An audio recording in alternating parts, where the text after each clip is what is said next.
예, 안녕하세요. 예, 자, 이제 오늘부터 또 종합원가 계산, 이제 새로운 원가 계산 방법 들어가겠습니다.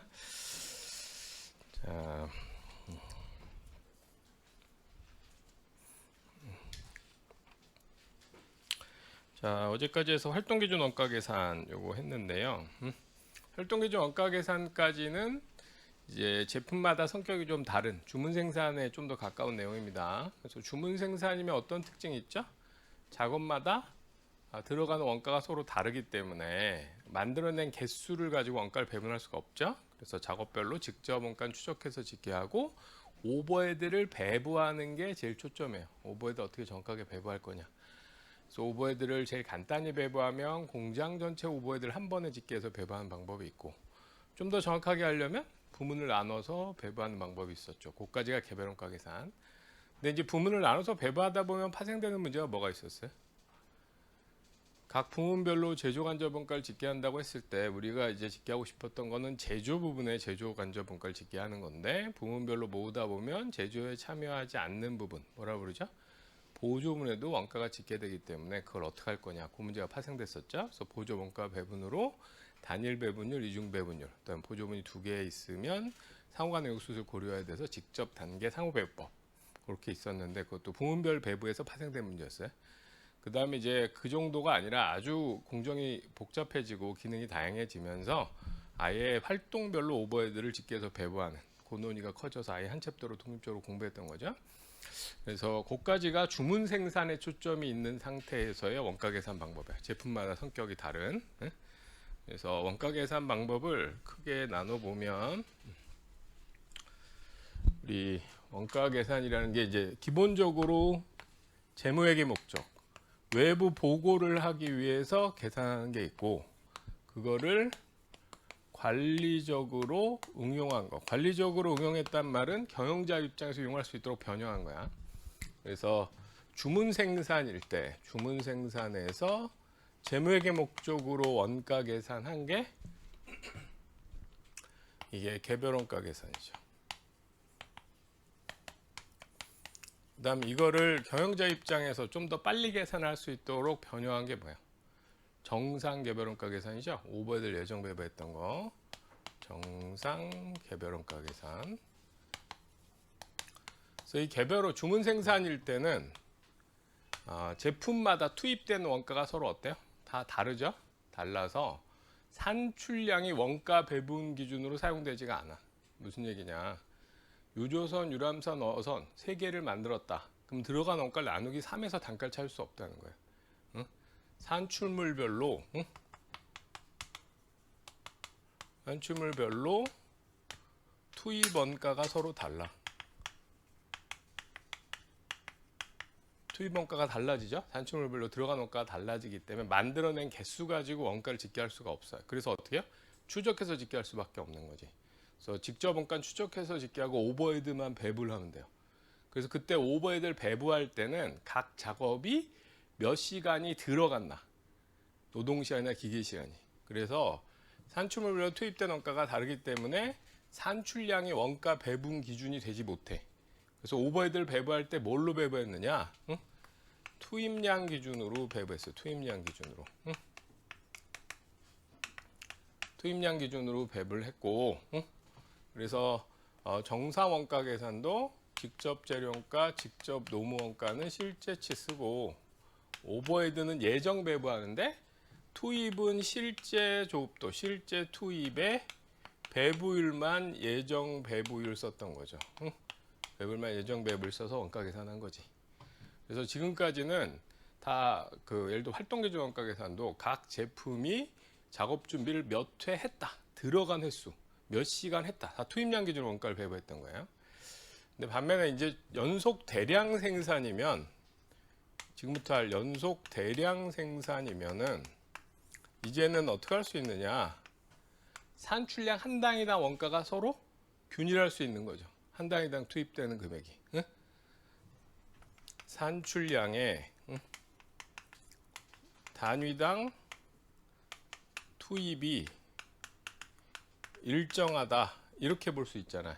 하나당 일정하게 들어가잖아요. 예를 들어 라면 만든다. 그럼 라면 하나에 면 들어간 거, 스프 들어간 거 똑같을 거 아니에요. 응? 맨날 똑같은 걸 만들면.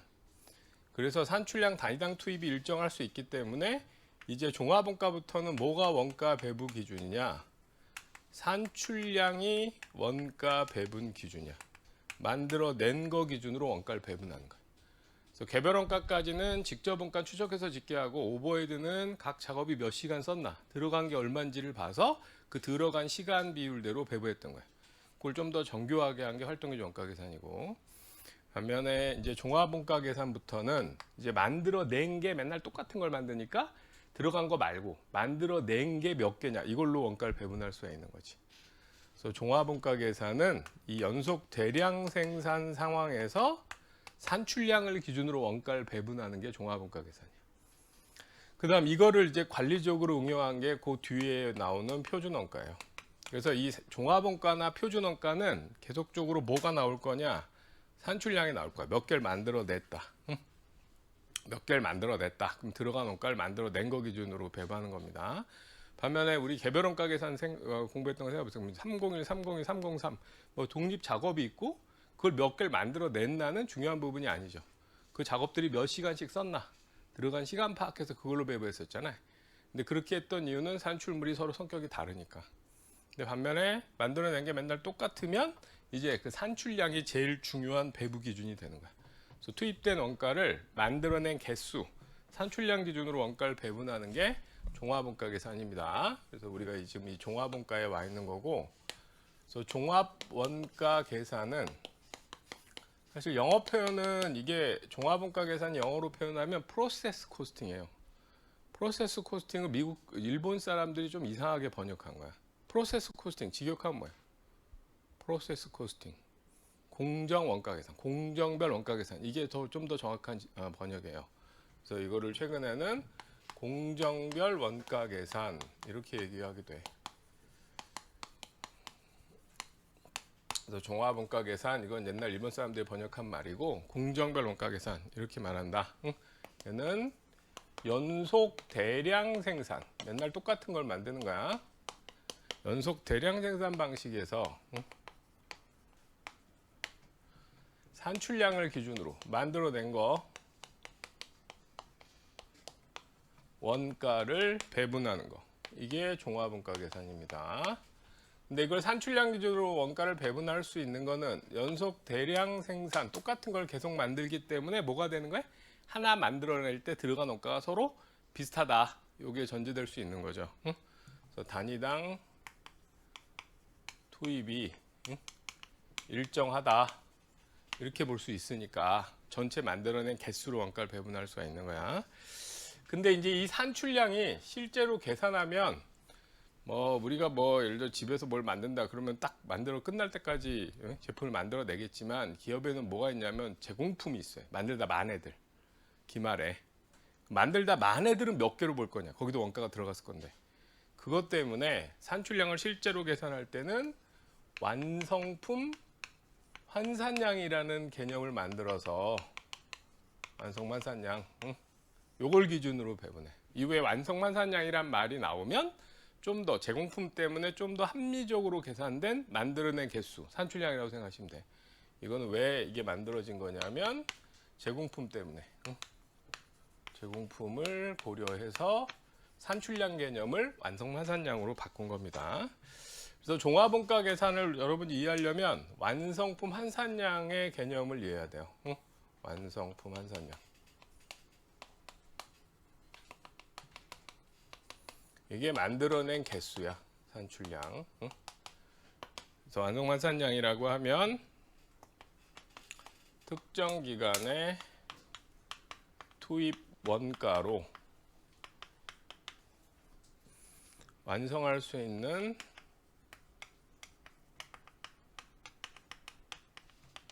산출 수량, 이게 완성품 환산량이다 이렇게 생각하시면 되고, 이 완성품 환산량이 종합원가 계산의 배분 기준이야. 원가 계산의 배분 기준이다. 그래서 맨날 똑같은 걸 만들어내기 때문에 만들어낸 개수 가지고 원가를 배분할 수 있다. 근데 만들어낸 개수로 원가를 배분할 때 그 만들어낸 개수가 기초 기말 제품 때문에 조금 더 합리적으로 우리가 조정을 해줘야 된다. 그걸 뭐라 부른다? 완성품 환산량이라고 부른다. 이렇게 기억하시면 되죠. 자, 그 문제 같이 종합원가 상황, 완성환산량 개념을 좀 설명드릴 건데 책의 194페이지에 위에 보면 세 번째 줄에 완성환산량이라고 있죠. 완성환산량이란 특정 공정에서의 모든 노력이 완성품만을 생산하는 데 사용됐을 경우 완성되었을 완성품의 수량. 여기 완성품 환산량이고 이게 종합원가에서 실질적으로 사용하는 산출량이야. 요건 좀 약간 부수적인 얘기지만 앞에 우리 활동기준 원가계산 공부했던 챕터 한번 떠올려 보시면 회계 처리가 전혀 안 나왔죠. 거기는. 아예 ABC 쪽은 회계 처리가 시험에 나오지 않아. 그래서 우리는 이후로 점점 갈수록 회계 처리가 아니라 계산의 구조. 우린 좀 더 수학 같은 거 한번 이라 그랬잖아요. 응? 계산의 구조가 더 중요한 거고, 그래서 산출량 가지고 원가를 배분하는 구조. 이걸 공부하는 게 종합원가 계산이에요. 그래서 여러분이 완성환산량 개념이 원래 없던 개념이라 컨셉을 잘 잡아야 되니까 제가 이제 예를 가지고 좀 설명을 드릴게요. 응? 뭐 제가 일했던 회사의 예요. 응? 뭐 여러분이 나중에 이제 붙고 나서 어떤 일을 할까? 뭐 여러 가지 길이 있겠지만 뭐 이제 남자 여자가 약간 길이 다를 수 있어. 숫자를 공부한 사람 입장에서. 응? 회계를 전공했다고 했을 때 뭐 남자의 경우에는 뭐 이제 기업을 우선 제일 많이 생각하겠지만 응? 기업도 있는데 뭐 큰 기업에 들어가서 쭉 올라가는 것도 나쁘지 않아요. 응? 실제로는. 응? 왜냐하면 우리나라 기업들이 뭐 물론 예전처럼 막 이상하진 않지, 더럽진 않은데 분식이 있거나 이렇진 않지만 그 숫자에는 오너들만 알아야 될 내용들이 많단 말이야. 응? 서로 공유한 순간 시끄러울 일들이 생길 수 있는 게 많기 때문에 어느 정도 라인을 타고 올라가면 파이낸셜 라인이 거의 끝까지 가요. 위에 사장까지 올라가는 경우가 되게 많다고. 응? 이유는 왜 그러냐? 얘를 내보낼 수 없어. 너무 많은 걸 알고 있거든. 응? 그냥 끝까지 가는 거야. 응? 그래서 뭐 큰 기업 가서 뭐 좀 근데 뭐 그렇다고 이상한 일 하는 건 아니고 기업이 요즘 뭐 그런 게 잘 되지 않으니까. 옛날 같으면 막 꼬리 자르기 막 이런 거 했단 말이에요. 근데 지금 뭐 그렇게 안 되니까는. 그래서 뭐 그런 기업 가서 하는 것도 괜찮고, 뭐 예를 들어 반대로 이제 여자라면 한국에서 파이낸스 라인으로 대기업에서 올라가긴 쉽지 않아. 아까 똑같은 이유야. 얘랑 끝까지 가야 되는데 이게 약간 조심스럽단 말이야. 스타일도 잘 모르고 그 위에 있는 사람들이 옛날 남성 문화에 익숙한 사람들이니까. 그래서 파이낸스 라인의 위쪽에 보면 여자가 별로 없죠. 그래서 보통 대기업에서 여자들이 임원하는 거는 전부 마케팅이나 인사나 약간 그런 업종에 주로 많아. 대부분의 경우에 마케팅. 그래서 뭐 여자 기준으로 보면 내가 보기엔 외국계 대기업 큰데 그런 데 가는 게 좋아. 응? 외국계 기업인데 한국에선 작지만 글로벌하게 큰 거. 근데 이제 좀 잘못 가면은 걔가 철수할 수 있어요. 그럼 날 안 데려간단 말이야. 응? 그럼 그거는 좀 그렇지. 예전에 우리나라에서 되게 컸다가 철수한 대표적인 게 모토로라야. 본사가 망했으니까. 그러니까 뭐 그런 큰데 아니고 그런 데 말고 웬만하게 크면서 좀 철수 안 할 만한 대기업은 거의 본사의 복리후생을 다 받으면서 경쟁이 그렇게 치열하지 않다고. 로컬 경쟁이. 한국 마켓은 거의 일정하단 말이에요. 예를 들어 구글 코리아. 구글 코리아가 뭐 한국에서 치열한 경쟁을 할 게 뭐 있어. 본사에서 다 해놓은 거지. 마이크로소프트 코리아. 뭐 그렇잖아요.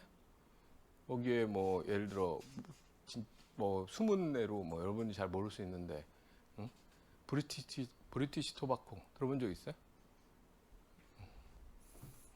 우리나라에 들어와 있는 외국계 담배 중에 되게 많은 부분을 차지하는 회사야. 브리티시 토바코가. 응? 근데 영국 회사고 영국의 담배 회사인데 응? 내가 봤던 회사 중에 제일 복리후생이 좋아. 응? 그래서 뭐 그런 데 가면 뭐 제가 보기에는 편하게 쭉 가기엔 딱 좋지. 응? 뭐지 나는 여가 생활을 더 선호한다 이러면 응? 근데 이제 내가 봤던 회사는 어디였냐면 쉘 코리아라고 있어요. 들어본 적 있나요? 쉘 코리아? 응? 로얄 더치 쉘이라고 세계적으로 되게 큰 회사예요. 우리나라의 정유 회사들은 거기에 비하면 10분의 1도 안 되지. SK 뭐 이노베이션이니 뭐 GS 칼텍스니 이런 애들은 비교할 수 없는 큰 회사야. 엑슨모빌 뭐 미국에서 제일 큰 회사. 로얄 더치 쉘, BP 뭐 그런 데가 세계적인 회사이거든요. 토탈 뭐 이런 데는 캐나다 회사고. 근데 캐나다 회사는 별로 좋지 않고 그 미국 계열이 좋아. 미국 계열이 외국계도. 왜냐하면 독일이나 프랑스계는 한국하고 비슷해. 한국이 외국 나가면 어떻게 할까요? 한국 사람 거기 박지. 한국 사람이 거기 끝까지 가 있어야죠. 독일, 프랑스도 그래. 그 나라 사람들이 와.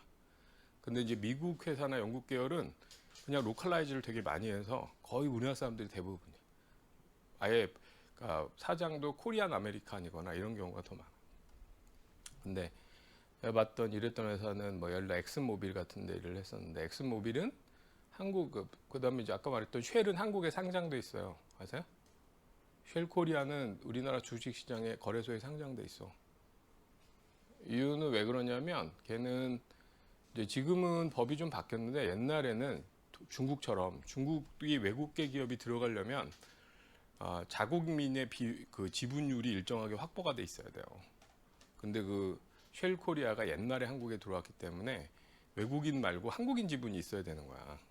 근데 이 한국인 지분을 개인한테 주면 이게 이게 애랑 또 이제 뭔가 이렇게 시끄러울 수 있으니까 아예 상장을 해버린 거야. 한국인 지분을. 그래서 특이하게 영국 자회사인데 한국의 거래소에 상장돼 있어. 한국 거래소에 상장해야 돼 있는데 그런 외국 회사들의 공통점은 뭐냐면 한국에 이익을 남길 이유가 없잖아요. 그러니까 이익이 생기면 다 어떻게 하겠어요? 본사에서 배당으로 가져가겠죠. 그러니까 한국 쪽에 있는 상장돼 있는 주식들도 배당률이 엄청 좋은 거야. 주당 한 뭐 2만 원씩 배당이 되니까. 주가는 한 25만 원 뭐 이렇게 하는데 그게 한 10년 전에는 주가가 한 7만 원 했어. 주가가 7만 원인데 배당이 2만 원씩 있었던 거예요. 그러다가 이제 배당주라고 소문이 나면서 올라갔지. 근데 이제 그런 정유회사, 제가 했던 게 그 쉘하고 엑슨모빌하고 그런 데 일을 했었는데 이제 정유를 거기는 뭘 하냐면 엑슨모빌이나 쉘은 코리아는 정유 전체라는 게 아니라 윤활유만 만들어요. 모빌 윤활유나 쉘 윤활유 이걸 한국에 공급해. 이유는 왜 그러냐면 글로벌하게 윤활유를 이제 팔면 특정 제품, 기계장치는 그 회사 윤활유만 써야 되거든. 그래서 코리아도 걔 윤활유 써야 될 때들이 있는 거야. 배도 돌아다니다 쓰면 해야 되고. 그래서 그 윤활유 만드는 매출액이 몇 천억이 나는 거야, 코리아 이상. 그래서 이제 한국에서 하는데 쉘 코리아도 보면 매출액의 대부분은 코리아에서 하는 게 없어. 본사에서 거의 대부분 한 거야. 그래서 그걸 가지고 자동차 윤활유 좀 팔아보려고 하지만 뭐 별로 영향 없고 대부분은 본사에서 이미 마케팅 돼 있는 거를 매출하는 거야, 로컬에서. 엑스모빌 코리아도 마찬가지고. 그럼 이제 윤활유 공장. 그래서 한국에서는 본사에서 특허로 만들어 놓은 거를 받아서 그냥 공장에서 섞어갖고 팔기만 하는 거야, 거의. 그래서 마케팅도 별로 보신 적 없죠. 엑스모빌 마케팅이나 쉘 마케팅을 본 적이 없잖아. 오히려 우리나라 정유회사들이 뭐 윤활유 마케팅하지. 이게 마케팅도 별로 없고 거의 안정적이야. 직원들이 제일 행복하게 지내는. 뭐 치열하게 막 마케팅 이런 거 없고 막 매출 뭐 스트레스 없고 뭐 그렇게 가니까. 근데 이제 그 윤활유 공장에 이제 가서 일을 했는데 윤활유 공장은 공정 이름이 브랜딩이에요. 브랜딩이란 공정의 이름을 갖고 있는 공장들이 몇 군데 있어. 윤활유가 브랜딩이고요. 또 브랜딩이 화장품 공장을 가도 브랜딩이야. 그러니까 두 공장 다 하는 게 뭐냐? 그냥 섞기만 하면 돼. 그냥 섞어주면 돼. 거기서 특허받은 걸로 배합을 섞어서 섞은 거를 드럼에 넣으면 한 드럼, 조그만 거에 넣으면 1리터 이렇게 되는 거지. 그래서 여자 화장품 공장 보면 여기도 있잖아. 한국 화장품이 요 뒤에 있거든요. 화장품 공장도 공장도 크지 않아. 왜냐면 화장품이 조그맣잖아. 응? 그 비싼 화장품을 뭐 100리터, 1000리터짜리 1톤짜리에서 섞기에는 재료가 비싸니까 조그만 데서 섞어갖고 요만한 데 넣는 거지. 되게 작게. 근데 그 브랜딩 공장이야. 그 윤활유 만드는 공장에서. 그래서 여기 가서 이제 실사를 했어요. 그러면 실사를 했는데 이 공장에서 1000리터를 윤활유 1000리터를 만들 수 있는 그런 재료를 넣었어. 이걸 집어넣어서 재료 원가가 30만 원 들어갔어요. 재료 원가. 그다음에 노무 원가가 10만 원, 오버헤드가 84,000원. 여기 섞은 사람들이 있을 거고 전기료, 뭐 감가상비 이런 거 들어갔을 거 아니에요. 그래서 공장에서 들어간 전체 원가가 48만 4천 원이었어요. 이렇게 들어가서 만들어낸 게 이게 다 완성됐다. 이게 다 산출됐다. 모두 완성됐으면 리터당 얼마라고 보면 돼. 이게 모두 완성됐으면. 이 1000리터가 성격이 다 똑같을 거 아니에요. 그래서 1리터짜리로 쭉 넣었다. 그러면 들어간 전체 원가 48만 4천 원을 1000리터로 나누면 리터당 484원이 들어갔다. 이렇게 계산하면 되겠죠? 이게 공정에 투입된 전체 원가. 얘가 그걸로 산출한 개수. 나눠보면 이게 뭐냐? 한 단위를 산출하기 위해서 투입된 원가가 나오는 거야. 하나 만들기 위해서 얼마가 들어갔다? 484원이 들어갔다. 그러면 이제 만들어낸 1000개는 한 개당 484원짜리로 계산해 가면 되는 거죠. 요게 종합원가의 컨셉이야. 이해되시죠? 뭐 배울 것도 없지. 이런 거라면. 근데 문제는 뭐냐? 기말에 제공품이 있는 거예요. 그래서 이런 윤활유 공장, 이런 리퀴드한 애들 재고시설에 가면은 큰 탱크들이 많아요. 응? 탱크들 위에서 이렇게 추를 떨어뜨려요. 쫙 추를 떨어뜨리면 이 실에 특수한 그 성분이 칠해져 있어요. 그래가지고 이렇게 쭉 내려가면 이런 외부에 있는 큰 탱크들은 물이 들어올 수가 있거든. 근데 기름은 이게 뜨잖아요. 그러니까 이걸 넣어서 확인을 하는 거야. 그래서 밑에 여기 요 추에 붙어 있는 그 실에 특수한 성분이 묻어 있어가지고 꺼내 보면 물이 들어간 부분이 보여. 그래서 그런 게 있으면 이제 빼내게 돼 있다. 여기 위에서 레이저로 이렇게 쏴서 깊이를 재긴 하는데 이게 얼마나 물이 있는지 확인해 봐야 되거든. 그래서 이제 그런 거 다 체크인을 해요. 올라가서. 응? 그러면 여기 예를 들어 기말에 이 공정에 남아 있는 게 200리터가 남아 있었다. 그리고 완성된 거는 800만 완성됐다. 800리터만. 상황 이해되시죠? 1000이 들어갔는데 800은 완성된 거고 200은 공정에 남아 있는 거예요. 그 다음에 200 공정에 남아있는 거는 완성도가 60%였다. 100% 다 완성한 건 아닐 거 아니에요. 제공품이니까. 자, 그러면 이제 원가 토탈 48만 4천 원 들어갔고, 그렇게 들어가서 산출한 게, 제품 창고로 간 게 800이야. 이게 모두 최종 산출이 끝났으면 계산은 간단해요. 전체 산출량으로 나누면 돼. 근데 완성된 건 800이고, 기말 제공품이 200이 60% 완성돼 있어요. 자, 이럴 때 산출한 개수는 몇 개로 볼 거냐, 이게 고민인 거야. 어떤 의미인지 이해되시죠? 그래서 이제 이걸 몇 개로 봐야 되느냐, 이거를 우리가 이제 판단해 줘야 되는데, 이때 하나 생각할 게 원가 요소의 투입 시점이에요. 공정에 집어넣는 시점. 일반적으로 재료는 언제 넣을까? 일반적으로 재료는 이거 브랜딩한다, 섞는다면 제일 처음에 넣고 섞죠. 일반적으로 많은 경우. 그래서 일반적으로 재료는 착수 시점에 투입이 돼. 항상 그런 건 아니야. 공정마다 다를 수 있잖아요. 일반적으로. 이해되시죠? 그 다음에 노무원가와 제조간접원가. 인건비 어때요? 섞어가면서 들어가겠죠. 전기료 섞어가면서 들어가겠지. 그래서 이거 노무원가, 제조간접원가 묶으면 이게 가공원가, 컨버전 코스트. 가공원가인데 이 가공원가는 공정 전반에 걸쳐서 투입이 되는 거야. 자, 그러면 이게 몇 개분인지가 이제 계산이 달라지는 거야. 이 투입 시점 때문에. 재료다. 재료는 언제 넣어? 일반적으로 시작할 때 다 넣어. 그럼 완성된 800은 몇 개를 산출할 수 있는 재료가 들어가 있겠어요? 800개를 산출할 수 있는 재료가 다 들어가 있겠죠? 기말제품 200은, 재료는 200개를 산출할 수 있는 재료가 다 들어가 있을 거 아니에요. 그럼 여기 있는 30만 원의 재료 원가는 몇 개를 산출할 수 있는 재료 원가다? 1000개를 산출할 수 있는 재료 원가로 봐도 문제가 없는 거지. 제공품이 완성 안 됐지만 1000개를 만들 수 있는 재료는 다 들어가 있는 거니까. 그럼 저 30만 원의 재료 원가는 완성과 기말에 몇 대 몇으로? 800대 200의 비율대로. 그래서 이게 완성간산량이야. 비율의 의미도 있고, 그 다음에 30만 원으로 1000리터를 산출할 수 있는 재료 원가니까 30만 원은 리터당 얼마다? 300원에 해당되는 게 들어간다. 재료는. 이렇게 계산되는 거죠. 자, 재료는 간단한데 가공원가.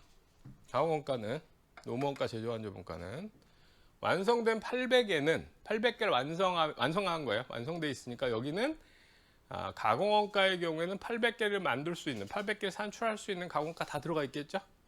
이 안에 800개면 가공원가 들어가 있다 문제가 없어요. 근데 기말제공품 200은 가공을 100% 한 게 아니라 하다가 60%까지 하고 12월 말을 맞은 거야. 1월 2일날 가보면 나머지 40% 이제 금년에 해야 돼요. 새해. 그러면 얘는 가공원가가 200개분이 다 들어가 있는 상태가 아니죠. 여기까지 이해가 되세요? 그럼 200개분 아니니까 없다고 하는 건 그것도 맞지 않잖아. 그러면 얘를 몇 개분 가공원가가 같다고 보는 게 제일 합리적이냐. 요걸 생각해낸 거예요. 그러면 200리터가 60% 가공돼 있으니까 얼마예요? 120개분, 120리터분이 들어가 있다. 120개를 산출할 수 있는 가공원가가 기말제공품에 들어가 있다. 이렇게 보면 합리적인 거 아니야? 200개 60%? 여기까지 이해되세요? 그러면 여기 완성된 거엔 가공원가가 몇 개를 산출할 수 있는 거? 800개를 만들어낼 수 있는 거. 기말제공품에 들어가 있는 가공원가는 120개를 만들어낼 수 있는 가공원가가 들어가 있는 거니까 여기 있는 노무원가, 제조간접원가 합친 18만 4천 원은 완성과 기말에 몇 대 몇으로? 800대 120의 비율대로 배분하면 합리적이겠지. 그리고 좀 다르게 표현하면 비율로서의 의미도 있고 또 다르게 표현하면 18만 4천 원으로 산출할 수 있었던 건 몇 개다? 완성품에 800개, 기말점에 120개니까 920개를 완성할 수 있는 가공원가가 18만 4천 원 들어간 거다. 이렇게 볼 수 있겠죠. 그러면 18만 4천 원을 920으로 나눠보면 금년에 하나 산출해 내기 위해서 투입된 가공원가는 얼마다? 200원이다. 이런 식으로 계산해 낼 수 있는 거야. 무슨 의미인지 이해되세요?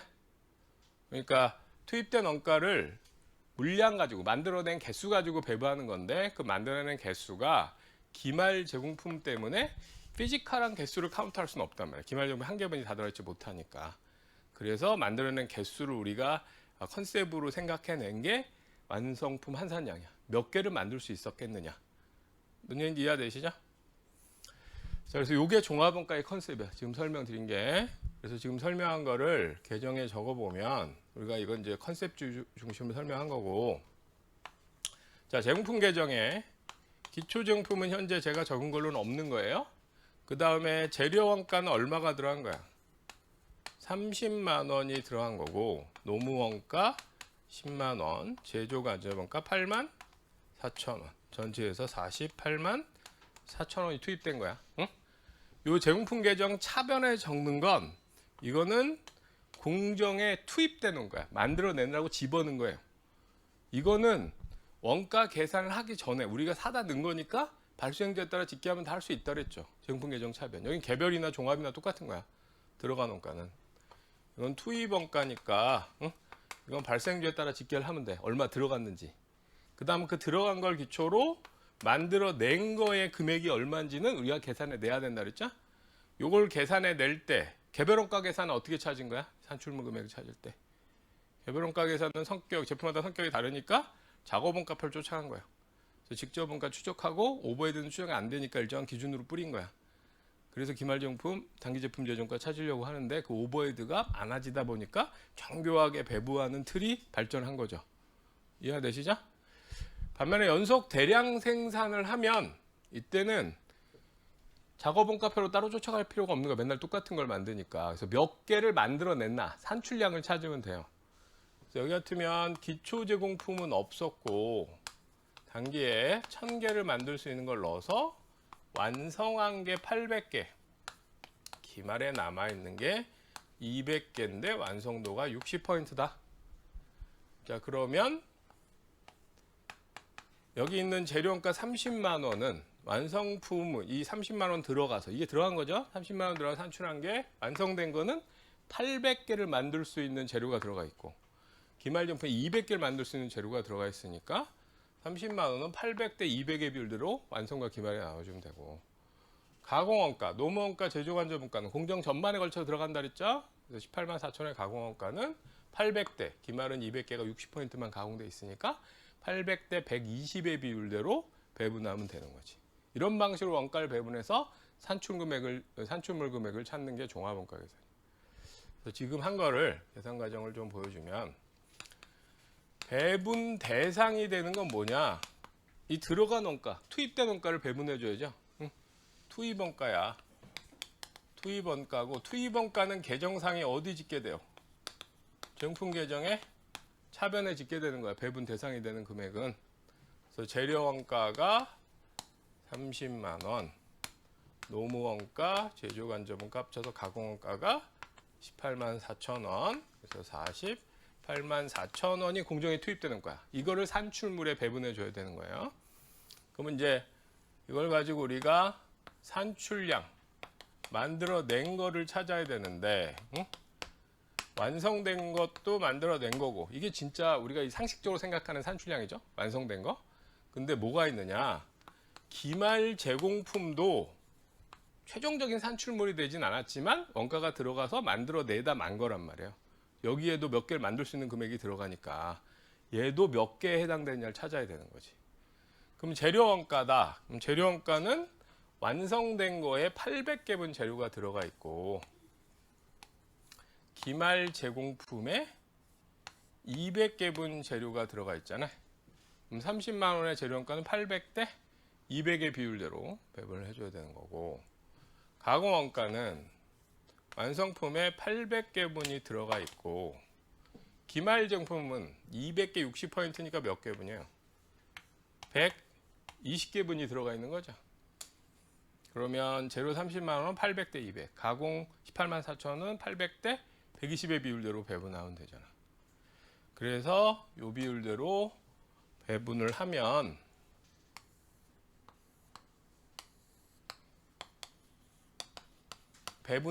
뭘 찾은 거냐? 산출물 금액을 계산해 낸 거야. 우리가 만들어 낸 거는 사온 게 아니니까 단가를 찾아야 되잖아요. 산출물에 우리가 만들어 낸 거에 원가를 계산한 거고, 이게 계정상으로 어디 적힐까요? 만들어 낸 것들의 금액이 적히는 게 기말 제공품이 정품 대변에 우리 기말 제공품 뺀 나머지가 단기 제품 제조가로 빠져나가잖아요. 이 빠져나갈 금액을 정하는 거야. 이쪽.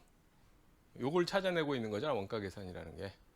그래서 이게 여기 적어야 될 게 뭐냐면 제공품 계정에 우리가 대변에 적어줘 가는 내용들이 계산되는 거죠. 이해되세요? 자, 그러면 이제 완성품과 기말 제공품. 앞에서 잘 안 쓴 표현이야. 완성품은. 사실 이것도 영어로는 좀 우리 표현하고는 좀 안 맞아요. 영어로는 뭐냐면 transfer out이야. 얘 이름이. 이 공정에서 빠져나간 개수인데 우리말로 번역하면 transfer out. 이게 우리 컨셉으로는 잘 맞지 않아. 마치 뭐랑 비슷한 거냐면 레미저러블. 그럼 뭐예요? 더 미저러블. 불쌍한 사람들. 이런 거잖아. 미저러블인데 더 붙이면 뭐 사람들 되는 거잖아. 형용사인데 더 붙여서 명사로 바뀐 거 아니야. 이것도 transfer out. 그럼 우리 컨셉엔 뭔가 지나가는 것처럼 보이잖아. 근데 그게 물리적인 실체가 있는 거야. 그러다 보니까 번역을 완성품 원가, 완성품 뭐 이런 식으로 번역한 거야. 그래서 이거 빠져나간 거야. 이게 마지막 공정이면 제품인 거지. 제품. 피니시 굿인데 어쨌든 뭐 용어는 완성품이라는 표현을 쓰니까 공정에서 빠져나간 거다. 이렇게 생각하시면 돼. 그 다음에 제품 공정에 남아있는 애. 그러면 이제 30만 원의 재료값 800대 200의 비율대로 배분해 줘야 되니까 요거를 이제 우리가 완성품 환산량이라고 부르는 거지. 이 완성품 환산량은 비율로서 역할도 하고요. 비율로서 우리 개별 원가 계산에서 오버헤드를 배부할 때는 예를 들어 노동시간 기준으로 배부한다. 그럼 어때요? 각 작업별로 들어간 노동시간을 찾자. 그럼 들어간 노동시간의 비율대로 오버헤드를 배부하면 되지. 또 그 방식 말고 어떻게 하기도 해. 오버헤드 토탈과 배부 기준 토탈을 찾아서 배부율을 찾아가지고 곱해가기도 하잖아. 이해되시죠? 근데 거기서 배부율은 큰 의미는 없어요. 그냥 배부하는 과정 중에 하나죠. 활동도 배부를 찾아서 배부하잖아요. 근데 이제 종합원가는 사실 여기서 단가가 어느 정도 의미가 있어요. 여기 30만 원 들어가서 1000개를 산출했으니까 금년에 하나를 산출할 때 얼마 들어간 거야? 하나를 산출하기 위해서 금년에 투입된 단가는 300원씩 들어간 거지. 하나 만들어내기 위해서. 가공 원가는 금년 얼마가 투입됐어요? 18만 4천 원이 투입됐는데 그걸로 만들어낸 거는 920개니까 하나 만들어내기 위해서 투입된 원가는 200원씩인 거지. 그럼 하나 산출할 때 재료는 300원 들어갔고 가공 하나 만들기 위해서 200원 들어갔다. 한 단위당 제조원가의 의미가 있기 때문에 이 단가도 의미가 있다고. 응?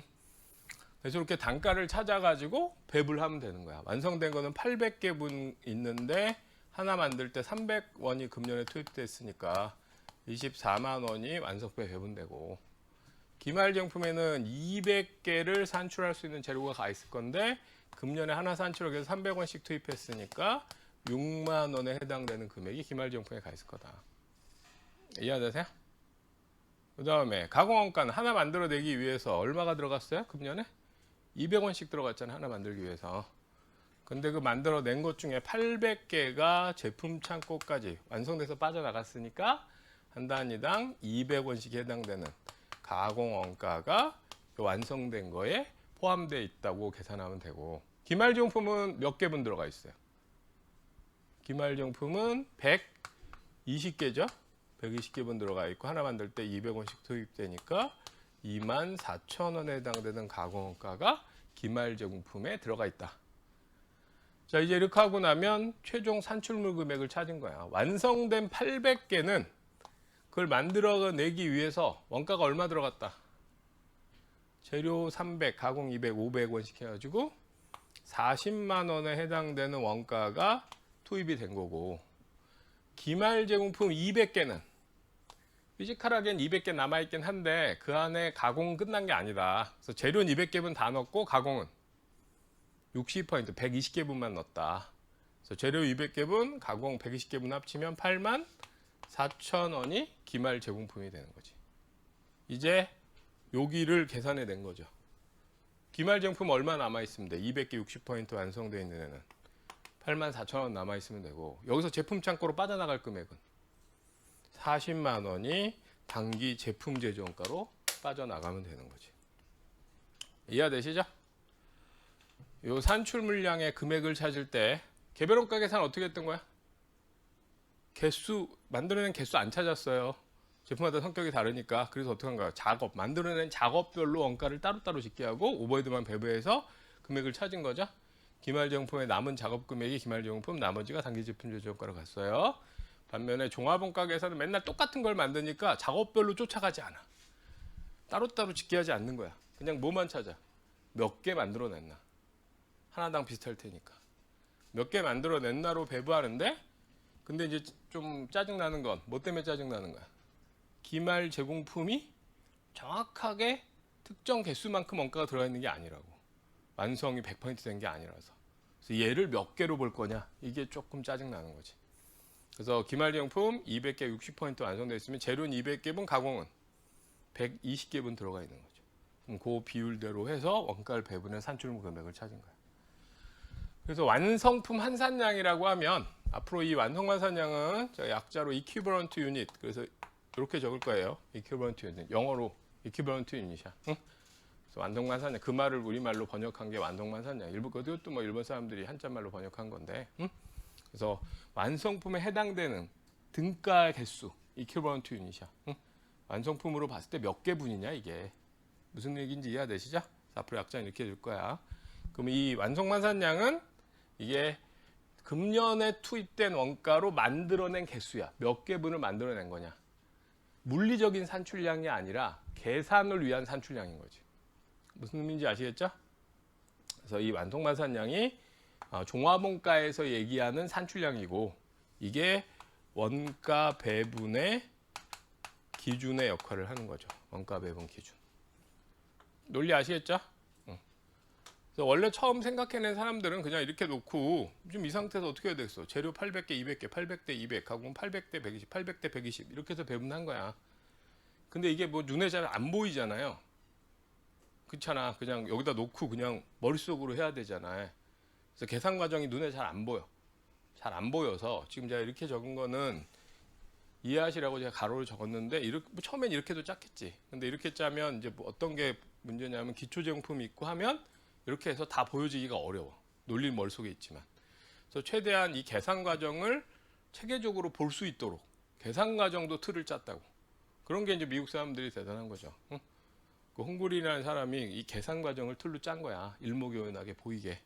그 종합원가의 논리를 계산 과정으로 보여준 게 그 뒤에 있는 5단계법이에요. 책의 196페이지. 응? 또 그건 잠깐 읽다 하기로 하고 우선 안성만사님 밑줄만 좀 쳐놓고, 자, 이 종합원가 계산도 참고로 이 차변에 짓게 되는 건 뭐야? 이건 종합원가 계산을 해야 되는 거야. 우리가 발생대에 따라 금액을 짓게 하면 아는 거야. 요거는 이건 공정에 들어간 원가니까 우리가 발생제에 따라 금액을 짓게 하면 되는 거야. 원가 계산은 만들어낸 거에 금액을 찾느라고 필요한 거고, 들어간 건 파악했고, 근데 이 만들어낸 걸 찾기 위해서 뭘 파악하는 거야? 작업별로 쫓아가지 않고 물량을 파악하는 거지. 예? 그래서 그 책의 194페이지 맨 밑에 종합원가 공정에 투입된 원가, 공정 맨 밑에 있죠. 193. 공정에 투입된 원가를 완성품과 기말정품에 배분할 때 생산량 자체를 배부 기준으로 사용하지 않고 완성만산량 밑줄 쳐 놓으시고, 이게 뭐야? 그거를 실질적 산출량으로 본 거야. 응? 실질적 산출량으로 보고 원가를 배분한 거. 요게 종합원가 계산이다. 그 다음에 다음 페이지 195페이지 보시면 위에서 세 번째 줄에 종합원가 계산은 원가 요소를 재료원가와 가공원가로 구분합니다. 재료원가와 가공원가로. 이게 개별원가와 다르죠? 우리 제조원가는 직접 재료원가, 직접 노무원가, 제조간접 이렇게 세 가지가 있잖아. 우리 개별원가 계산에서는 이 세 가지를 어떻게 구분했어요? 둘로 나누면. 제조원가를 구분 기준이 뭐야? 개별원가에는 작업별로 추적 가능하냐? 작업별로 짓게 해야 되니까. 그래서 추적 가능한 직접 재료원가, 직접 노무원가는 직접 원가, 기본 원가라서 바로 작업원가 앞에 짓게 하고, 오버헤드 배부만 우리가 신경을 썼잖아. 그래서 개별 원가 계산은 직접 원가, 간접 원가 구분을 해서 간접 원가를 배부하는 거야. 논의가 내내 했던 거 활동까지. 활동 원가 계산도 직접 원가 바로 추적돼 있고 간접 원가만 배부하잖아요. 반면에 종합 원가 계산은 얘는 지금 좀 전에 보시면 원가를 뭐와 뭐로 나눴어? 재료 원가와 가공 원가로 나눴죠. 왜? 얘네 둘이 뭐가 달라? 투입 시점이 달라. 투입 시점이 다르면 뭐가 달라져? 완성품 환산량이 달라진단 말이야. 기말정품에 몇 개분 들어갔는지가, 몇 개를 산출할 수 있었는지가. 그래서 여기는 투입 시점 기준이에요. 이게에 따라 완성품 환산량이 차이가 생기기 때문에, 응? 이게 완성 환산량이 실질적인 배부 기준이잖아. 그래서 투입 시점을 기준으로 나누면 종합원가 계산은 뭐와 뭐로 나눈다? 재료 원가와 가공 원가로 구분해요. 재료 원가와 가공 원가로. 그래서 개별 원가 계산 쪽을 공부하면 원가는 추적되는 직접 원가, 그다음 간접 원가 배부에 집중하는 거야. 추적되는 거 우리가 따로 더 고민할 거 없죠. 그냥 보면 바로 알 수 있으니까. 반면에 종합 원가 계산은 재료든 가공이든 추적하지 않아요. 그냥 만들어낸 개수만 파악하는 거야. 근데 그 만들어낸 개수가 투입 시점이 다르면 완성만산량이 틀어져서 배분 비율이 달라진다고. 근데 투입 시점이 다른 원가 요소가 재료와 가공이야.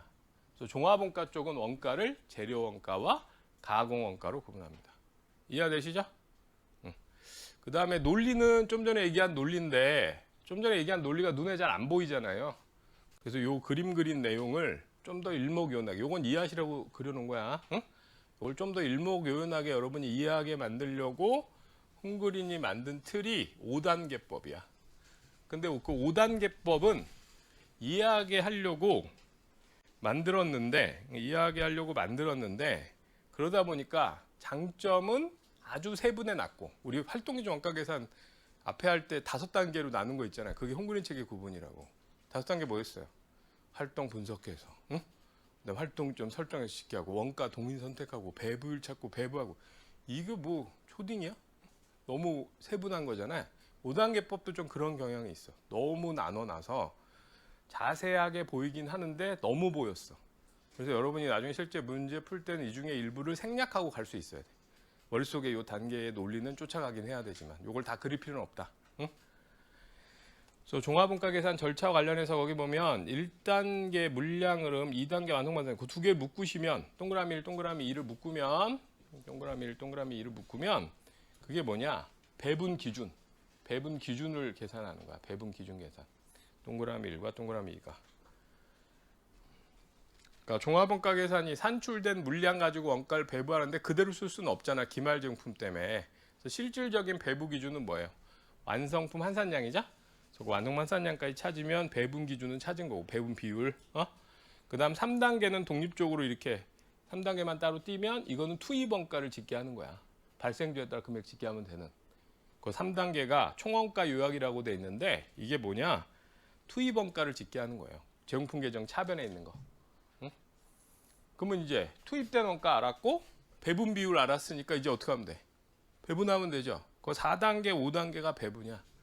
4단계, 5단계가 배분인데 그 4단계가 단가를 찾아서 배부한다. 활동에서도 활동의 배부율 찾아서 배부한다와 비슷한 거지. 무슨 얘기인지 이해되시죠? 응. 그래서 이 5단계 형식으로 지금 설명한 논리를 이제 적어보면 제일 첫 번째 단계가 물량을 파악하는 거야. 물량. 만들어낸 물량이 어떻게 되는지. 여기는 기초 제공품은 없었고요. 단기에 새로 착수한 게 1000이 있었어요. 전체가 1000이죠. 완성 가능한 게. 그 다음 산출해 낸 게 완성된 게 800개, 기말에 남아있는 게 200개. 기말점 완성도는 60%. 여기는 1000. 사실은 완성반산량으로 필요한 건 요 산출 물량이야. 결국 들어간 원가로 몇 개를 만들어냈나 이걸 찾아야 되니까. 근데 이제 문제 나올 때 뭐 기말 같은 거 안 주는 경우가 있다고. 기말 정품 몇 개인지. 그럼 기초에 있던 거, 새로 집어넣은 거, 완성된 거 빼면 나머지가 기말되는 거죠. 완성 안 주면 기말하면 완성 찾을 수 있는 거. 응? 그래서 이쪽은 그 전체 보여주느라고 적는데 실제로 나중에 익숙해지면 요 윗부분 안 적어도 돼요. 기초 단기 착수 안 적고 완성 기말만 적으면 돼. 자, 요게 이제 1단계 물량을 파악한 거예요. 그다음 2단계가 뭐였죠? 완성품 환산량을 계산한다 그랬잖아요. 완성 환산량이 좀 전에 같으면 이렇게 이제 막 보여주기가 좀 불편하잖아. 그래서 요렇게 세로로 적은 거야. T계정으로 안 적고. 이걸 뭐 T계정으로 적기도 하는데 원래 홈그린은 이렇게 만들었어. 응? 그래서 물량을 우리가 적어줘야 되는데 완성 환산량을 찾아가야 되는데 완성 환산량은 투입 시점에 다르면 구분한다 그랬죠? 그래서 종합원가 계산은 원가 요소를 뭐와 뭐로 나눈다? 재료 원가와 가공 원가로. 그래서 재료와 가공이 완성 환산량이 달라지죠. 그걸 요 옆에다 적으면 일목요연하게 보이잖아. 완성된 거에 재료 몇 개를 산출할 수 있는 거? 800개를 산출할 수 있는 재료가 완성품에 들어가 있었던 거고 기말정품엔 재료 몇 개를 산출할 수 있는 거? 200개를 만들어낼 수 있는 재료가 기말정품에 들어가 있다. 그죠? 그러면 전체 재료는 몇 개를 산출할 수 있는 거였다? 1000개를 산출할 수 있는 재료였고 이해되시죠? 완성과 기말에 배분하는 비율은 몇 대면? 800대 200의 비율로 배분하면 된다. 그 다음에 가공원가 완성된 거에 몇 개를 완성할 수 있는 가공원가? 800개를 완성할 수 있는 가공원가가 완성품 800개에 투입돼 있을 거다. 800개를 산출할 수 있는 가공원가가. 기말정품은 120개를 산출할 수 있는 가공원가가 기말정품에 들어가 있는 거다. 그러면 금년에 들어간 가공원가는 몇 개를 산출할 수 있는 거였다? 920개를 산출할 수 있는 가공원가였다. 이게 완성품 환산량이야. 응? 투입된 원가로 산출한 개수. 응? 투입 원가로 산출한 수량.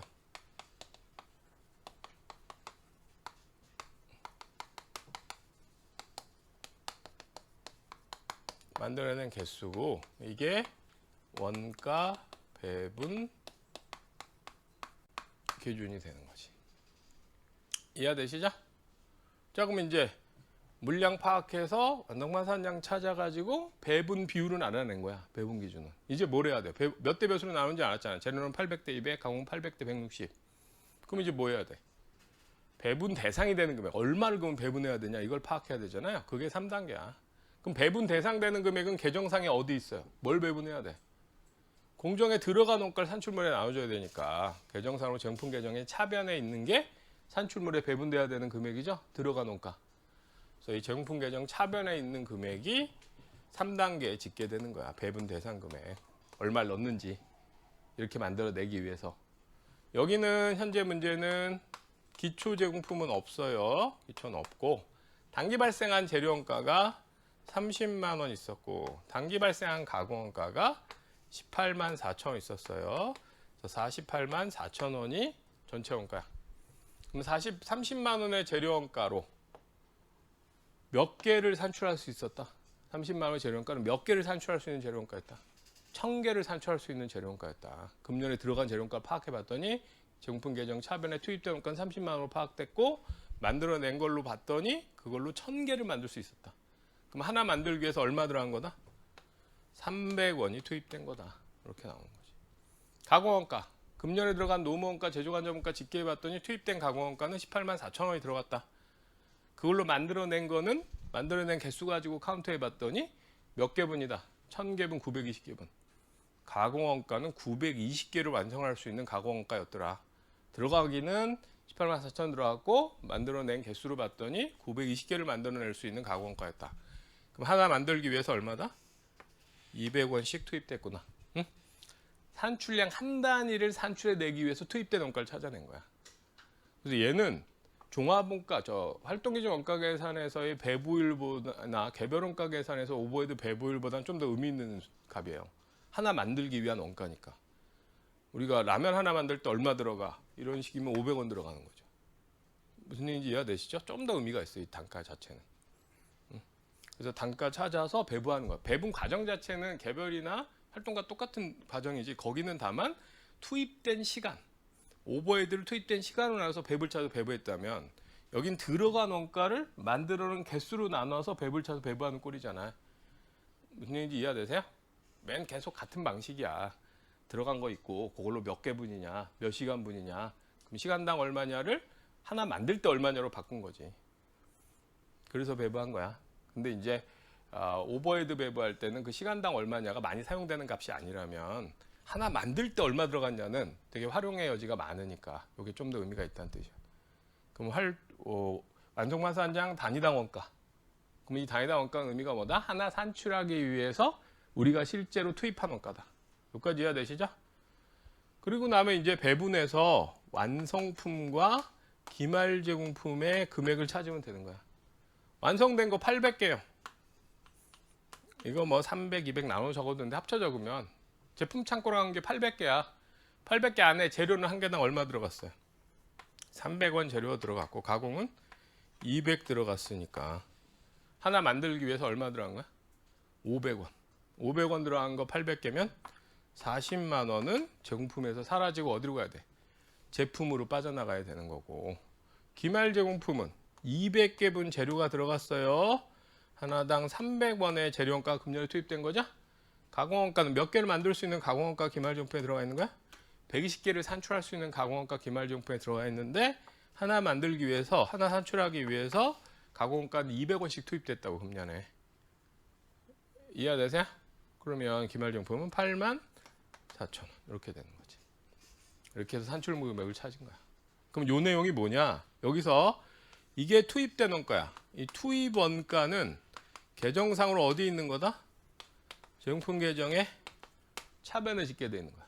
들어간 원가 제공품 계정 차변에 있는 건데 제공품 계정 차변은 어떻게 되냐면 기초 제공품, 재료원가, 노무원가, 제조환급가 이렇게 있다면 종합원가 계산 3단계에서 적을 때는 분류는 약간 달라야 돼요. 재료 가공이 배분 비율이 다르니까 재료원가, 가공원가로 분류는 다르게 하지만 금액 자체는 제공품 계정 차변에 투입된 원가를 적는 거야. 그 다음에 이 마지막 단계에서 5단계에서 찾은 게 이게 산출물의 원가를 계산해 낸 거죠. 우리가 이걸 하려고 원가 계산을 한 거지. 이게 어디 적히는 거냐? 제공품 계정의 대변 내용이라고 만들어낸 거예요. 금액. 그럼 투입된 원가 토탈과 산출물에 배분된 원가 토탈은 같아야 돼, 달라야 돼? 저 들어간 원가를 산출물에 나눠준 거잖아. 이 원가 들어간 걸로 각각 만들 때 얼마 들어간 건 찢은 거니까 투입된 원가 토탈과 산출물에 배분된 원가 토탈은 같아야 되는 거야. 제공품 계정 차변과 대변이라고. 이게 들어간 원가 토탈이에요. 이걸 3단계 적은 거고, 요건 우리가 계산해 낸 거야. 산출물 금액.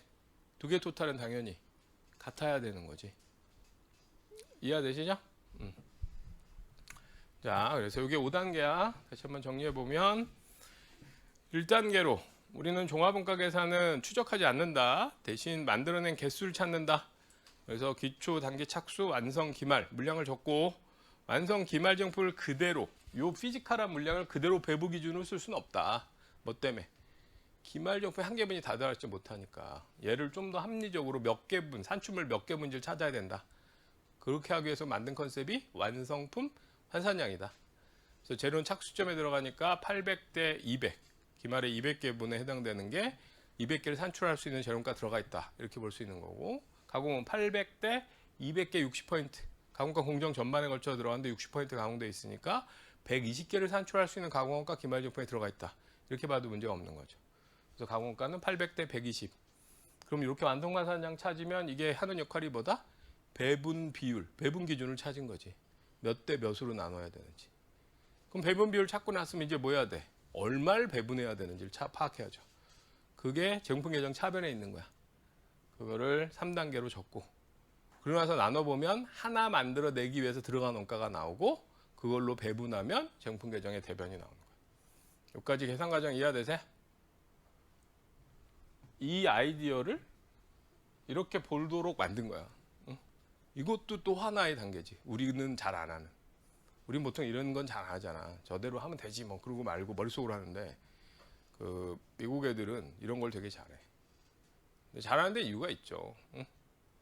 미국이 레시피가 많잖아요. 더 우리보다. 우린 다 손맛 뭐 이렇게 하잖아. 에? 왜 그런 거예요? 다 우리나라 사람이야. 이태리 음식, 프랑스 음식, 거기도 다 손맛이야. 뭐 레시피가 명확히 없어. 거기도. 왜냐? 다 같은 말 쓰고 다 먹어봤던 음식이야. 미국은 백인, 황인, 흑인 뭐 안 먹어, 다양한 사람이 사니까 쟤가 전혀 모르는 거야. 쟤한테 알려주려면 정확하게 해줘야지, 설명을. 그러다 보니까 뭐 넣고 뭐 넣고가 계량을 정확하게 한 거예요. 걔네는. 근데 그런 방식의 것들이 모든 곳에 투영되어 있는데 원가도 마찬가지. 그래서 이 5단계도 그런 의도로 만든 거라고. 그냥 논리는 이건데 아이디어 떠올린 애들은 이렇게 계산하고 말았을 거를 좀 더 일목요연하게 보면서 계산 과정에 보여주도록 만든 게 5단계법이에요. 근데 얘는 너무 계산이 번거롭긴 하지. 일목요연하긴 하지만. 그래서 나중에 익숙해지시면 여기서 이 부분은 2차 답에도 계속 써야 돼. 이 부분은. 요거는 계속 적어 가야 되고, 그다음에 나머지 부분은 그냥 머릿속으로 해도 돼요. 그다음에 2차 같으면 이 부분은 또 계산 결과도 또 보여줘야지. 배분 비율 표시하고 나머지는 단가 찾아갖고 넣기만 해도 답안지 적을 때 문제는 없어. 그래서 처음에는 5단계 형식대로 차례대로 이 구조를 외우긴 해야 돼요. 왁구를 그대로 해서 머릿속에 짜되, 이 왁구는 좀 전에 얘기한 이 논리를 이해하기 편하게 바꿔놓은 것 뿐이야. 그래서 사실은 저렇게 재구성하다 보니까 계산은 되는데 원래 컨셉이 뭔지가 약간 명확지가 않은 단점이 있어. 제가 그냥 계산은 하는데 원래 컨셉은 뭐예요? 정품 계정 차변에 뭘 짓게? 공정에 들어간 원가를 모은 거야. 그 다음 그 들어간 원가로 몇 개를 만들어냈나, 몇 개 만들어냈나 가지고 나눠준 거라고. 이해되시죠? 근데 만들어냈나 찾을 때 기말정품 때문에 만들어낸 개수를 모아 뭐를 아는 거야. 재료원가, 가공원가 구분해서 몇 개분에 해당되는 건지 찢어갖고 산출물 금액을 찾은 거라고. 요거 가지고 몇 개분이 찾아서 요 자리를 채운 거야. 근데 이걸 다 보여주려다 보니까 계정을 다 해체해버렸잖아요. 이게. 그래서 5단계법을 하다 보면 나중에 이제 거꾸로 이걸 너무 하다 보면은 5단계 무슨 뜻인지 모르겠고 답만 찾아. 근데 그런 방식으로 하면 1차 문제 푸는데 2차까지 확장하기가 불편해. 항상 이런 게 맹점이 있잖아. 편하게 가는 게 원 논리를 흔든다고. 이 5단계법이 대표적으로 인간 엑셀을 만드는, 아무 생각 없이 그냥 넣어갖고 답을 찾는데 그 답이 무슨 뜻인지 모르게 만드는 단점이 있어. 일목요연하긴 한데. 가능하면 원래 로직이 뭔지 정확하게 아시고 그 다음에 5단계 하면서 구조를 짜되 익숙해지면 일부 생략하고 간단히 계산할 수 있도록, 이게 가장 바람직한 모양이에요. 자, 그리고 이렇게만 보면 별로 복잡하지 않잖아요. 지금 이 종합원가 계산이. 요게. 근데 실제로는 좀 더 복잡해요. 어떤 부분이 복잡하냐. 이제 물량 기준으로 원가를 하는 거잖아. 만들어낸 개수, 응? 만들어낸 개수 한 개당 금액 찾아서, 그죠?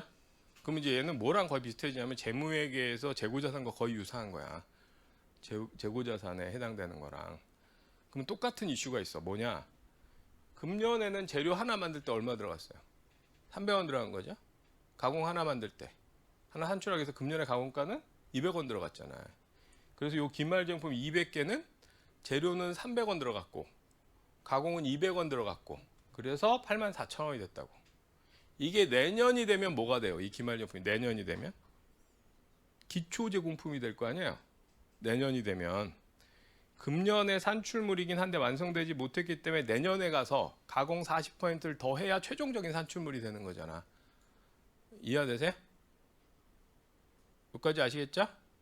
그러면 요 기초 제공, 이 기말 제품 내년이 기초 제공품인데, 그럼 내년 입장에 생각해봐, 가정을. 내년 입장에서 보면 기초에 몇 개가 있었어요. 200개 60% 있었잖아. 재료 몇 개분 이미 들어간 상태였어. 작년에 200개를 산출할 수 있는 재료 이미 넣어놓은 거야. 한 개당 얼마로? 300원으로. 가공은 120개분을 이미 넣어놓은 거야, 작년에. 한 개당 얼마로? 200원으로. 근데 내년도 재료가 똑같이 300원일까? 내년도 재료 단가 바뀔 거 아니에요. 내년에 가공은 인건비 바뀌고 전기료 바뀌면 내년에 가공 단가 120원이 아닐 거 아니에요. 물량으로 하다 보면 무슨 문제가 있느냐? 단가가 바뀌는 문제가 있는 거야. 작년 단가, 금년 단가. 무슨 얘기인지 이해되시죠?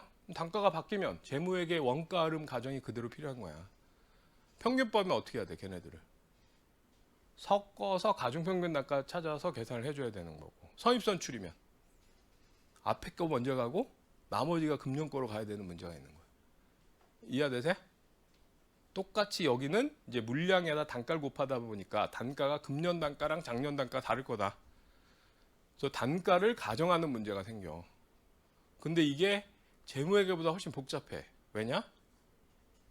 제공품 때문에 완성 환산량이란 컨셉이 있고 물량이 피지컬한 물량이 아니라 완성 환산량이라는 물량으로 카운트를 해야 되고 재료와 가공이 서로 다른 방식의 단가를 가지고 있기 때문에 그걸 찢어가면서 평균법 선입선출을 계산해야 되는 거예요.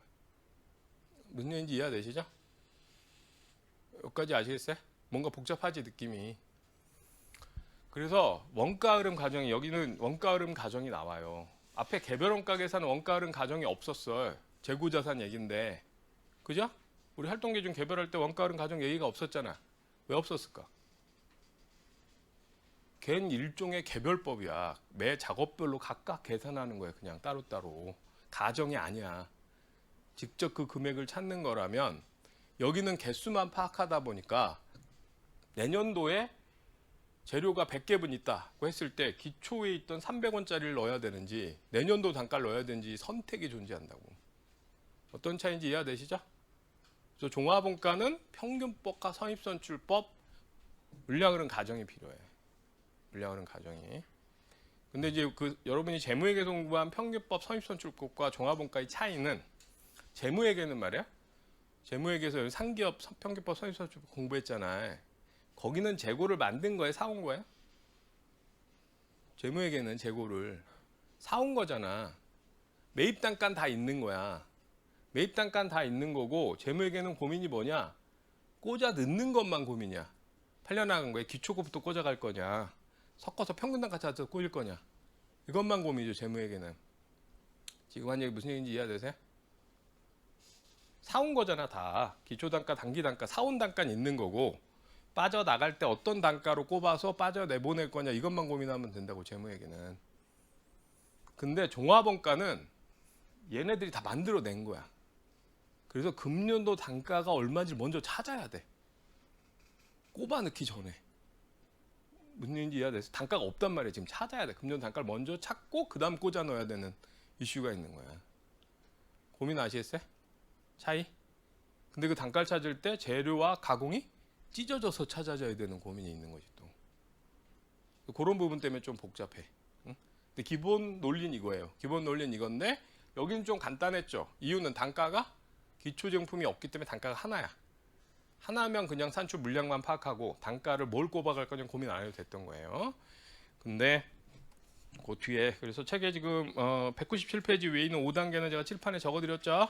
그건 여러분이 할 수 있도록 해야 되고 그 뒤에 넘겨보시면 198페이지에 배분 대상 집계 뭐 배분한 건 이건 다 설명드린 거야. 말로 다 설명했던 거고 그다음에 그 옆에 뭐 개별원가와 종합원가 비교한 건 참고로 읽으시면 돼. 크게 의미가 있진 않고 중요한 건 이거야. 재료는 뭐와 뭐로 나눠? 개별원가는 원가 요소를 뭐와 뭐로 나눠? 직접원가, 간접원가. 간접원가 배부하는 데 초점이 있었죠? 반면에 종합원가 계산은 원가 요소를 뭐와 뭐로 나눠? 재료와 가공. 걔가 투입 시점이 달라서 완성마산량이 달라지니까. 응? 그 두 개 나누는 게 더 중요하지. 응? 그렇게 하고 그래서 그 정도 알아놓으시면 되고 그건 크게 중요하진 않고 오히려 중요한 건 이제 200페이지에 있는 평균법과 선입선출법이야. 200페이지 펴보시면 평균법, 선입선출법 이건 뭐예요? 단가를 어떤 순서로 갈 거냐죠? 선입선출이 뭐야? 제목에서 공부했잖아. 기초 있던 거 먼저 빠져나가고 나머지 물량에 단기 단가를 넣는 거지. 평균법은 어떻게 해? 가중평균 단가를 찾아서 모든 물량에 같은 단가를 넣는 거잖아. 근데 재무회계랑 차이 뭐다? 재무회계는 사온 단가는 있다. 어떻게 나가는 애들한테 어떤 순서로 꽂아갈 거냐만 고민한다면 종합원가는 이 단가를 찾아야 된다. 만들어 내내라. 그거 먼저 찾고 나서 그 다음 꽂는 걸 해야 되는 거야. 무슨 고민인지 이해되시죠? 그래서 그거까지 더 들어가서 요게 까다로워. 컨셉을 잘 잡으셔야 돼. 요것만 잘 잡으면 오히려 그 뒤는 여기에 조금씩 살이 붙는 거야. 그래서 요 평균법, 선입선출법 여러분이 낯설 수 있으니까 약간 이거 새로운 개념이야. 새로운 개념이라 잠깐 쉴 건데 쉬는 동안 거기 4-3번 있고 뒤에 보면 4-4번 있거든요. 그 문제 좀 읽으시면서 잠깐 지금 나는 종합원가를 처음 공부했고 완성마산량 컨셉이 난 처음이다 지금. 그런 사람이면 잠깐 빨리 쉰 뒤에 그 4-3번, 4-4번 좀 읽어보시면서 미리 생각을 좀 해보세요. 설명하겠지만 부탁하는데 처음 듣는 사람이면 그냥 바로 아무 생각 없이 수업 듣지 마시고 이거 되게 중요한 컨셉이란 말이야. 까다로워서 지금 약간 생각이 삐끗해서 어긋나면 뒤가 계속 어려워. 다 이거 베이스로 가는 거야. 이 챕터 전체가. 지금 여기는 예외적으로 기초 재고가 없게 나온 거고 다음부터는 당연히 실제 상황이면 기초 제공품이 있겠어 없겠어요? 당연히 있을 거 아니에요. 그럼 이 뒷내용은 모든 문제들이 평균법, 선입선출법 둘 중에 하나 선택해서 간다고. 되게 중요한 부분이에요. 그래서 종합원가 지금 난 처음 듣는다. 그럼 잠깐 쉴 때 최대한 빨리 쉬시고 다음에 이거 좀 읽어보세요 부탁하는데 잠깐 쉬고 하겠습니다.